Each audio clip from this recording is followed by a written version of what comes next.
비례대표 탈락자를 왜 장관에 발탁했을까? 계속되고 있는 송영무 후보자 논란입니다. 이틀 뒤에 열리는 이 송영무 국방장관 후보자 청문회를 앞두고 야당이 파상 공세를 이어가고 있습니다. 오늘은 새로운 얘기가 하나 나왔는데요. 그 목소리부터 들어보시죠. 작년 총선 때 민주당 비례대표 공천을 신청한 것으로도 드러나고 있습니다. 그때 너무 많은 문제가 드러나 비례대표 공천 심사에서 탈락됐다고 보도가 나오고 있습니다. 도대체 민주당은 눈과 귀가 없는지 묻고 싶습니다. 예를 들어서 국방부 장관 후보자의 경우 같은 경우는 고양이에게 생선을 맡기면 국방부는 복마전이 되고 안보는 구멍이 날 것이 뻔함에도 불구하고 이것마저도 정치 공세라고 밀어붙이고 있습니다. 전 처음 알았는데 송영무 후보자가 비례대표 심사 의무했다가 탈락을 했었네요. 그러니까 이제 비례대표 같은 경우는 이제 뭐 신청을 받아서 그 중에서 이제 당선 가능성권 이내 이제 하는데 사실은 지난 4월 총선에 송영무 지금 후보자가 이제 당의 비례대표로 신청을 했다가 그때 떨어졌어요. 그러면서 그때 이제 지금 나오는 이야기가 그때 당시에도 사실 여러 가지 문제가 좀 있어서 사실은 낙박시켰다 뭐 이렇게 지금 이야기 나오고 있는 상황인데 지금 또 이제 그 지난번 강경화 후보자 이제 강경화 장관의 그 문제로 상당히 이제 검증에 대한 논란이 있을 때 사실은 그때도 그럼 송영무 후보자가 문제가 있어서 안 되고 뭐 다른 사람이 되는 거 아니냐 이런 설왕설래가 사실 많았었거든요. 그럼에도 불구하고 당초 예상했던 대로 그냥 송영무 후보자가 국방장 후보자로 내정이 됐어요. 자, 그런 면을 볼 때 지금 이제 드러나고 있는 문제들, 과연 이 문제를 몰랐느냐 하는 것이거든요. 이미 이건 왜냐하면 본인의 이력서라든 이런 것만 받아보면 대충 이제 그 감이 옵니다. 예를 들어서 어디에 근무했는지를 보면 이분이 왜 거기서 얼마나 받았는지 사실 기초적인 사항 아니겠어요? 그러니까 예를 들어서 뭐 법무법인이나 그 다음에 방산업체에 근무했다라고 한다면 지난 정권에서 보면 그때 그 국방장관 후보자가 방산업체에서 2억 원 자문료 받은 것으로 낙방을 했지 않습니까? 근데 김병환 후보자가 결국 그렇게 해서 낙마가 됐거든요. 자, 그런 상황이 뻔히 있었던 상황이기 때문에 그럼 송영무 후보자가 얼마 받았는지 그 상황이 어떤지 당연히 제가 볼 때는 민정수석실에서 해야 되는데 문제는 그걸 알고도 했다라면 이거는 좀 도덕적으로 너무나 무관한 것이고 몰랐다면 정말 무능한 것이죠.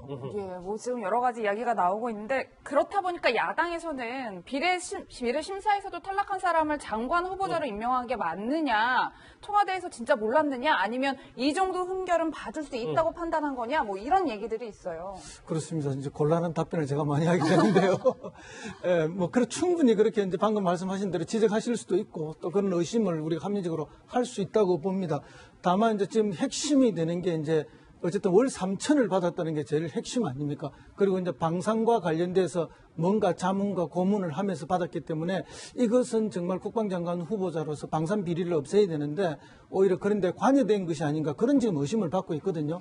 그런데 이제 내용적으로 보면은 만약에 이제 예를 들어서 우리가 무기가 필요해서 수입을 하는 과정에서 어떤 그 수입 업체, 방산업체의 뭐 일종의 뭐 그런 역할을 했으면은 충분히 그런 의심이 가능한데 지금 이분이 그 자문하거나 역할을 한 거는 보면 대체 우리 무기를 대체로 수출하는 과정에 그 어떤 역할들을 도와주고 뭐 자문을 한 그런 것으로 지금 해명이 되고 있는 것으로 알려지고 있습니다. 그렇기 때문에 수입 로비스트가 아니라 수출에 하는 이제 그분 그렇죠. 역할을 했다 이거. 왜냐하면 방산 수출이라는 게 또 매우 어렵지 않습니까? 여러 가지 규제와 제약이 있고 이제 그런 면에 있어서는 오히려 어쨌든 우리의 방산 제품들을 외국으로 수출하고 또 그것이 우리의 지금 뭐 신성장 산업으로 이야기될 만큼 한 중요한 부분으로 이야기되고 있어서 그런 면에 있어서는 오히려 이제 다른 분들하고는 좀 비교가 하기는 좀 어려운 그런 측면이 있지 않느냐. 다만 근데 이제 돈을 월 3천 받았다는 것은 어쨌든 국민 정서에 조금 어긋나게 많이 받은 것은 아니냐. 물론 뭐 본인은 세금 떼고 나면은 1,600 정도를 받았다고 하는데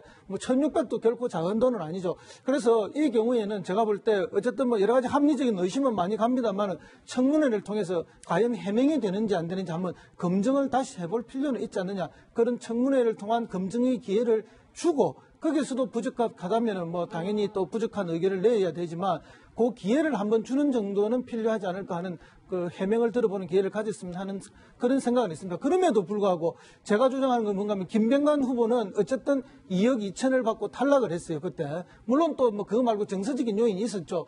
핸드폰 고리에 뭐 특정 인물을 달고 다니고 하는 그런 특별한 문제가 있었긴 한데 그런 것과 비교해보면 결코 작은 액수가 아니다 하는 또 그런 객관성의 문제가 있고요. 장관 한번 청문 기회를 줘서 한번 오히려 더 야당도 잘못된 것을 더 국민들에게 드러낼 수 있으면 더 드러내는 그런 기회가 됐으면 합니다. 청문회 수요일이라서요. 저희가 이틀 앞서서 저희도 좀 해봐야 됩니다. 이종우 실장. 그러니까 물론 뭐 비례대표 응모했다가 탈락할 수도 있고 그런 인물이 또 국방부 장관 후보자가 될 수는 있습니다만 그렇죠. 당시 탈락했을 때도 만약에 의혹과 흠결 때문에 탈락해 봐 순번이 밀려서 탈락한 게 아니고 의혹과 흠결 때문에 탈락했다면 이건 더 큰 문제 아닌가? 예.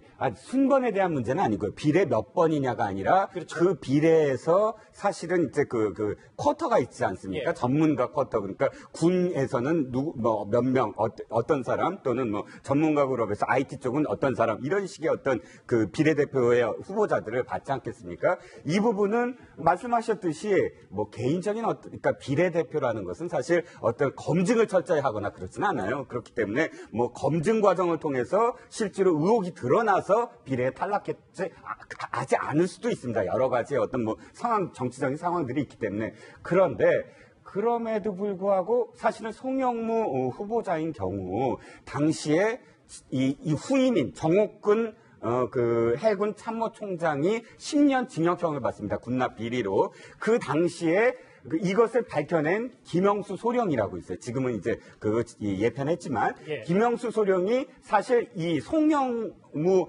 이 합참총장 시절에 이미 이것을 드러냈다가 3년 동안 좌천당하고 그 고발이 사실은 은폐되거든요. 그 은폐되는 과정 속에서도 사실은 송영무 당시 합참총장이 어떠한 역할을 했다라는 것이 김영수 소령의 사실은 지금 어떤 그 증언이 아마 합참총장 있습니다. 해군 참모총장이 해군 참모총장이요. 그래서 그런 어떤 점까지 사실 당시에도 뉴스가 된 상황에서 지금 그것이 유야무야하고 다시 임명이 된 상황이거든요. 그렇기 때문에 글쎄요, 청문회는 좀 더 다른 의혹들이 더 나올 거다라는 예상이 있을 수밖에 없죠. 예. 허 교수님, 저도 말씀을 이어받아 질문을 드리면 단순하게 얘기를 해보면 민주당에서 한번 걸러낸 인사를 청와대에서 장관 후보자로 임명한 셈이란 말이에요. 네. 전혀 다른, 결이 다른 얘기다라고 봐야 될까요? 아니면 청와대에 그만큼 인물난이다, 저희가 이렇게 봐야 될까요? 어쩌면 다 이유가 다 될 수가 있겠죠. 사실은 이제 대통령 국방계획 특히 방위사업계획부터 이제 우리 군의 전력화에서 선진화 부분에서 각 군의 비율 조절이라든지 무기체계 조절이라든지 전문화의 문제 이런 걸 다양하게 추진해야 되는데 지금까지 이제 육군 중심으로 편제됐던 우리 군을 혁신하려면 비육군, 비육사 출신의 어떤 대표 선수를 장관에 앉혀야 되는 그런 문제가 생기기 때문에 일단 비육사로 줄여버리면 벌써 사람의 폭이 굉장히 줄어들지 않습니까? 거기에다가 더군다나 이제 대통령이 신뢰할 만한 사람을 뽑아야 된다 이렇게 되면 더더구나 몇 사람 되지 않을 거 아닙니까? 그렇다 보니까 이제 이게 후보군이 너무 좁아지다 보니까 어쩔 수 없는 면이 하나 있지 않았느냐 하는 그런 이제 추측이 하나 있을 수 있고요. 그다음에 이제 당에서 걸렸다고 하지만 당에서는 사실은 이게 공천할 때 그렇게 아주 깊게 청와대만큼 그렇게 걸러낼 수는 없습니다. 공천 과정이. 그리고 이제 비례대표 공천 과정이라는 게 지난번에 아주 특이했는데 민주당 공천이 후보군을 1등부터 20등, 11번부터 20번, 21번부터 30번까지 이렇게 처음에 올렸다가 이것이 중앙위원회에서 무너져 버리고 다시 투표를 통해서 순서를 정해버리는 이런 특이한 상황이 있었기 때문에 이제 그거는 좀 별개의 문제라고 봅니다. 보지만 정말 뛰어났으면 비례대표 응모해서 당연히 되지 않았겠습니까? 그렇죠. 근데 이제 이분보다 경력이나 많이 모자랐는데도 이미 비례대표가 된 분도 계시지 않습니까? 내가 그분들을 폄하하는 것은 아니고요.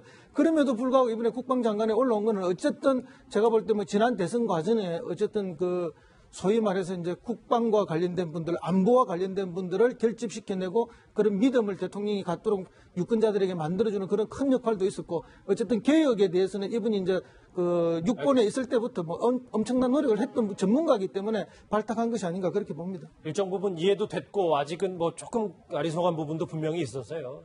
지난 박근혜 정부 때 초대 국방부 장관 후보자였던 김병관 전 후보자도 지금의 송영무 후보자와 비슷한 의혹, 논란을 받아왔습니다. 당시 영상 한번 같이 보시죠. 무기중개상에 들어간 것이 아니었고 합작회사 설립에 자문으로 들어갔던 것입니다. 무기중개업체의 고문으로 근무했으면 박근혜 대통령께서 국방부 장관을 맡아달라 했다 할지라도 고사하는 게 마땅한 거 아닙니까? 자칫 잘못하면 고양이에게 생선을 맡기는 격 되지 않겠습니까? 저는 이 위중한 안보를 위해서 이 한몸을 바쳐야 된다는 생각이 더 강했기에 그러한 죄송함이 있음에도 불구하고 응했습니다. 벌써 4년 전인데 이현주 형님. 네. 글쎄요, 박근혜 정부에서도 당시 이제 방산비리 관련해서 개혁을 못해서 김병관 후보자 논란도 있었고 실제로 낙마했는데 이번에 문재인 정부에서 만약에 송영무 후보자를 안고 간다. 박정부보다 더 후퇴한 거 아니냐 이런 얘기가 있습니다. 그렇죠. 아마 여당 의원들이 좀 전에 보셨듯이 아마 이번 청문회 때 저렇게 송영무 후보자한테 저런 이야기를 할 수 있을지 한번 지켜보시죠. 근데 지금 보면 김병관 후보자 같은 경우는 사실 이제 주로 제대한 장성들 같은 경우에 주로 이제 물론 뭐 연금도 나오지 않습니까? 꽤 많이 나오는데 본인들이 아마 이제 이렇게 특히 군수 관련 업체에 이제 취직을 해서 이제 고문 역할을 하면서 어떤 면에서 보면 뭐 거의 로비스트 비슷하게 그런 역할을 많이 하죠. 김병관 후보자 같은 경우는 사실 이제 낙마한 주된 이유가 2억 원 정도의 고문료 받은 거가 플러스 주식 자체를 신고를 하지 않았어요. 가지고 있는 주식 자체를 신고하지 않아서. 그래서 결정적에 대해서 이제 낙마를 했었는데 사실 송영무 후보자 보면 김병관 후보자보다 더 좀 문제가 되는 게 뭐냐면 같은 기간에 보면 지금 법무법인 율촌이라는 법무법인에서 취직을 해서 거기에서도 자문을 했고 또 LIG 넥스원이라는 또 방산업체에 취직을 했고 또 작은 업체 하나 또 해서 고문을 했고 그러니까 한 동일한 시기에 한 3-4개의 지금 직업을 가지고 있으면서 같이 지금 했다는 것이죠. 그러다 보니까 결국 전체 합하면 한 12억 원 넘는 정도의 돈을 자문료로만 받았다는 것이거든요. 자, 그러면 지금 해군 참모총장 출신 정도면 연금 꽤 나옵니다. 본인 살기에 크게 문제가 없어요. 그렇다면 이렇게 예를 들어서 앞으로 뭔가 국방장관이라고 하시겠다는 분이 굳이 그렇게 3-4개 정도 되는 업체에 가서 이런 고문 역할을 하면서 굳이 이렇게 하셔야 되는가라는 근본적인 문제가 있는 것이죠. 과연 이게 무슨 생계형도 아니지 않습니까? 자, 그렇다고 하면 또 거기서 한 역할도 보면 실제 법무법인 같은 데서 보면은 주로 이제 국방부 상대한 여러 가지 소송과 관련해서 이제 역할을 많이 합니다. 아무리 그러다 보면 실제로 이제 해군과 관련된 일들을 많이 하게 되지 않겠습니까? 그러니까 우리가 이제 이야기하는 전관예우죠, 사실은. 그러니까 그런 게 있기 때문에 문제가 되는데 제가 볼 때 더 문제가 되는 거는 이분이 이걸 해명을 하면서 일반 서민들은 모르는 그런 세계가 있다. 이렇게 또 해명을 했어요. 도대체 그 세계가 어떤 세계입니까? 저도 좀 알고 싶은데. 그러니까 자신들만큼은 뭐 변호사건 예를 들어서 뭐 장성이건 자신들만 아는 세계가 있다. 이런 거액을 받는 이런 이야기로 좀 비춰지기 때문에 해명도 제가 볼 때 굉장히 부적절하다고 봅니다. 예, 뭐 그 점은 저도 뭐 동의를 하는데요. 우리가 지난 정부 때 뭐 훨씬 더 돈은 많이 받았지만은 청문회를 통과한 사람이 한 사람이 있습니다. 바로 황교안 전 총리예요. 황교안 총리가 법무장관으로 처음에 임명되었을 때 역시 이제 굉장히 큰 돈을 받아가지고 문제가 심각했거든요. 그럴 때 이제 이 황교안 총리가 그걸 넘어가는 방법이 일부를 기부를 하겠다 하면서 비켜갔습니다. 그렇게 했는데 뭐 그 해명이 옳건 그렇건 비껴가는 방법이 좋건 나빴던 간에 그렇게 비껴갈 수 있는 그런 자기의 노력이 있었는데 이번에 이분의 해명은 방금 말씀 나왔지만은 뭐 서민들이 잘 모르는 그런 세계가 있다 이러면 정말 서민들이 화가 나지 않습니까? 그리고 그 서민의 대부분이 우리 국민 아닙니까? 자, 국민이 이해하고 설득할 수 있는 해명과 청문회에 임하는 태도가 중요할 것이라 봅니다. 안타깝습니다. 사실은 이런 직군이 있어요. 율촌 말고도 아주 큰 로펌에서 다 지금 선발을 하고 있거든요. 장성하고 변호사하고 방산소송 자체가 지연 배상만 해도 상당히 소송 비용이 비싸기 때문에 장성 한 명 모셔오려고 많은 돈을 이렇게 스카우트 경쟁하고 있는 그 얘기를 이렇게 풀어 했던 걸로 보입니다.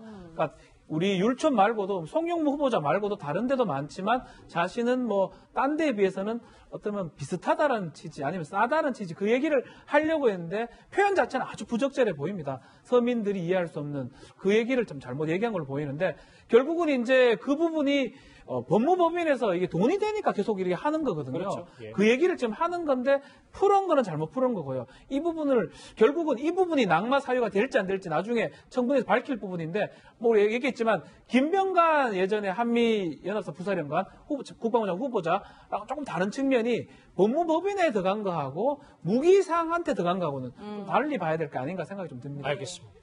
여의도의 송영무 후보자 중심으로 짚어봤습니다. 다음 주제 넘어가 볼 텐데요. 방금 전에 있었던 얘기입니다. 주제 먼저 확인해 보죠.